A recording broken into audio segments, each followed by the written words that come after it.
السلام عليكم ورحمة الله وبركاته. الحمد لله والصلاة والسلام على رسول الله بعد. أعوذ بالله من الشيطان الرجيم. بسم الله الرحمن الرحيم.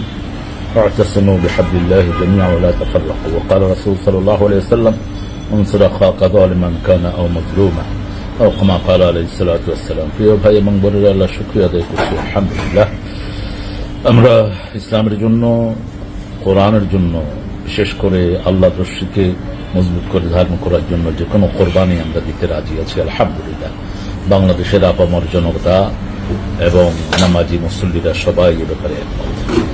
বেশ কয়েকদিন আগে সিরাতুন নবীর একটা প্রোগ্রামে আমি ইমামদের ব্যাপারে কিছু কথা বলেছিলাম।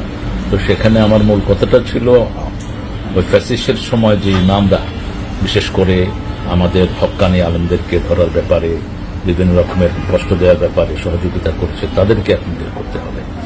তো এখানে দর্শে নিজামির কথা এসেছে, আমার ভাইয়েরা হয়তো মনে দুঃখ পেয়েছেন, আমি ক্ষমা সুন্দর দৃষ্টি আকর্ষণ করছি। দর্শে নিজামির ভাইয়েরা বরাবরই দেওবন্দ কোরবানিতে আজাদী আন্দোলনের শ্রেষ্ঠ ভূমিকা পালন করেছে, এটা অস্বীকার করার কোনো জো নেই।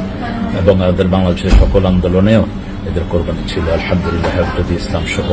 সেই জন্য আমরা একই গ্রন্থে গঠিত, আমরা একই সূত্রে গঠিত। আমাদের মধ্যে যেন কোনো কিছুতেই বাক বিতণ্ডতা হয়ে আমরা যেন দূরে সরে না যাই, কারণ রাসূল ঐক্যের ভিত্তি যে তিনটা দিয়েছেন সেটা আমাদের মধ্যে আছে।